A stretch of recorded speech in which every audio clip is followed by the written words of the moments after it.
પપૈયા કે પપૈયાની ખેતી કરાય? પપૈયાની ખેતી કરાય, સારા છે, પણ એક જ મારા ખેડૂતને કેવું હોય એટલું જ છે.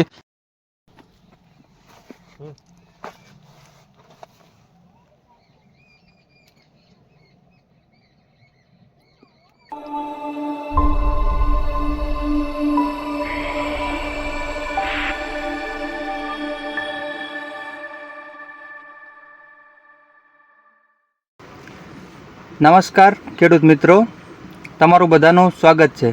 અત્યારે આપણે થરાદ તાલુકાની અંદર એક ગામની મુલાકાતે ગયા છે જ્યાં ખેડૂતોએ પપૈયાનું વાવેતર કરેલું છે. તે આપણે ખેડૂત ભાઈ છે એમને પૂછશું કે ક્યારે વાવેતર કર્યું હતું, કઈ રીતે વાવેતર કર્યું હતું, કયા મહિનામાં વાવેતર કર્યું હતું, શું શું કાળજી રાખી હતી, પપૈયાની અંદર લેવાની કાળજી છે, એનું ઉત્પાદન કેવું આવશે. હજી એમને ઉત્પાદન ચાલુ નહીં થયું, પણ અત્યારે આપણે જે એમને સાઇઝ છે, એમને શું શું ટ્રીટમેન્ટ કરી છે, એ બધું એમને પૂછશું. તો નમસ્કાર પ્રવીણભાઈ, તમારું અમારી ચેનલની અંદર સ્વાગત છે. તો તમે તમારું નામ, ગામ અને મોબાઈલ નંબર બોલો. નમસ્કાર, મારું નામ ચૌધરી પ્રવીણભાઈ ડામરાભાઈ, ગામ રાણેશ્રી, તાલુકો થરાદ. મારો મોબાઈલ નંબર છે 93 28 51 98 17. પપૈયાની ખેતી ખૂબ જ સારી છે. ઉપર આ જે પપૈયાની અંદર મહેનત પણ બિલકુલ કમ છે, જે છે 2 મહિના જ છે મહેનત, બાકીનું કોઈ નથી. જે દવાનો ખર્ચો છે એ મેન્ટલી છે આપણે ફૂગ અને ઉપર વાયરસ, આ બે ના આવે એનું ખાસ ધ્યાન રાખો, બાકીનું કોઈ જરૂર નથી. હવે તમે પપૈયાનું વાવેતર ક્યારે કર્યું હતું? મેં પપૈયાનું વાવેતર 26/7/2023 ની અંદર કર્યું. 2024 સોરી 26/7/2024. હવે પપૈયા ક્યાંથી લાવ્યા હતા રોપા? પપૈયા હું લાવેલા છે વાયા કોન્ટેક્ટથી, પણ પાલનપુર નર્સરી અંદરથી આવેલા છે. કેવા રોપા? બધા સારા જ આવે? હા, રોપા સારા જ આવે છે. કોઈ ગયા હોય કે એવો પ્રોબ્લેમ કોઈ નથી થયો? ના, એવો કશું નથી થયું. હવે તમારું ઉત્પાદન હજી ચાલુ નથી થયું, પણ તમને શું લાગે છે કેવા સારા એવા છે પપૈયા કે પપૈયાની ખેતી કરાય? પપૈયાની ખેતી કરાય, સારા છે, પણ એક જ મારા ખેડૂતને કેવું હોય એટલું જ છે કે જે પપૈયાના ગાળો આપણે જે જો મજબૂત જમીન હોય અને ખાતર બીજું નાખી કરીને જો કમ્પ્લીટ આપણે કરતા હોઈએ તો પપૈયાનો ગાળો છે જે આપણે 4 ફૂટનો રાખીએ છીએ એવો તમે 5 ફૂટનો રાખો, અને જે 7 ફૂટનો ગાળો રાખીએ એની જગ્યાએ આપણે 7.5નો જો ગાળો રાખીએ તો આપણે ભરપૂર ઉત્પાદન મળે. અંદર વાયરસની બીજું કોઈ પણ આ જાતનો એટક આવવાની સંભાવના ઓછી રહે છે. અને બધા પણ જે આ છોડ છે એ છોડ એકદમ ગ્રોથ વાળા, એની શાઇનિંગ બીજું બધી રીતે કમ્પ્લીટ સારું બને છે.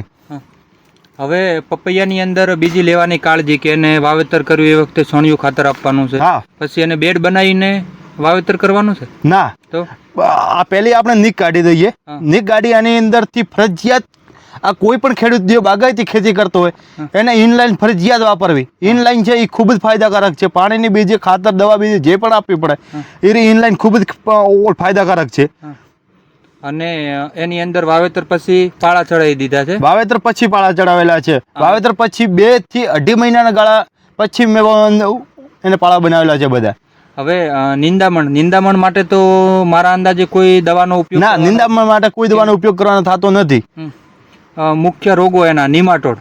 તો નિમાટોડની સામે પણ રક્ષણ, નિમાટોડનો પ્રશ્ન દેખાતો નથી. એક વખત પહેલા આવ્યો તો પણ પાછળથી એની ટ્રીટમેન્ટ કરી એટલે રિકવર થઈ ગયો. બીજો અને ખાસ ખેડૂતને મારે જણાવવાનું એ રહ્યું કે જ્યારે આપણે પપૈયાનો વાવેતર કરવાનું વિચારીએ આ ત્યારે બેક્ટેરિયા ફરજિયાત બનાવો તમે, તો બેક્ટેરિયા ખૂબ જ ફાયદાકારક છે. હવે બેક્ટેરિયાનું મહત્વ, ખેતીની અંદર બેક્ટેરિયાનું મહત્વ રહેલું છે કે એમને આપણે ટ્રાઇકોન, સુડોન અને પોચોનિયા જે બેક્ટેરિયા આપણે ચલાયા હતા મૂળની અંદર કે જે નિમાટોડ તેમજ બીજી ફૂગ છે એની અંદર પણ રક્ષણ આલે છે. તો બેક્ટેરિયલ ટ્રીટમેન્ટ કરી છે, પોતાને વધારે ખર્ચો પણ ના થાય અને એને બેક્ટેરિયાનું ડ્રમ બનાવી અને દર અઠવાડિયે અંદર જાય એ રીતનું આયોજન કરેલું છે. જે બાગાયત ખેતીની અંદર આપણે બેક્ટેરિયાનું મહત્ત્વ નથી સમજતા, પણ એમની જમીન છે, તમે સાઇઝ જોઈ શકો છો, બેક્ટેરિયાનો બહુ મહત્ત્વ રહે છે. પછી ખાસ કાળજી માટે વોટર સોલ્યુબલ ખાતરો કયા ઉપયોગ કરવાના હોય છે? જેમ કે ચિલિટેટ કેલ્શિયમ છે, બોરોન છે, મેગ્નેશિયમ છે, એનો પણ ઉપયોગ કર્યો છે? હા, ઉપયોગ કર્યો. ચિલિટેટ કેલ્શિયમ અને બોરોન એ આપણે સાદું ચિલિટેટ કેલ્શિયમ વાપરીએ એમ ના કરતો તો આ ચિલિટેટ કેલ્શિયમ વાપરીએ તો ભલે દર અઠવાડિયે વાપરવું પડે, આપણને પ્રોફિટ સારો મળે છે. એટલે ખેડૂતને કેવું એમ કે ખર્ચો ઓછો થાય એટલે ચિલિટેટ કેલ્શિયમ વધારે તમે વાપરવાનો ઉપયોગ કરો. કેલ્શિયમ બોરોન ચિલિટેટમાં વાપરો, સાદા ફોર્મમાં તમે ઓછું વાપરો, બનતી કોશિશ છે. વાવેતર કર્યું ત્યાંથી મહિના સુધી કોઈ કાળજી લેવાની હોય એવું ખાસ? મહિના વધુ કાળજી જો એમ કે ગરમીનું પ્રમાણ વધારે હોય હા. તો આપણે નિંદામણ હોય ઈ ઓછું અંદરથી નીકાળવું એટલે પપૈયા આપણે જવાનો પ્રશ્ન ઓછો થાય છે. જો નિંદામણ તાત્કાલિક દૂર કરી દઈએ અને ગરમી પડે તો પપૈયા વધારે છોડ જાય છે.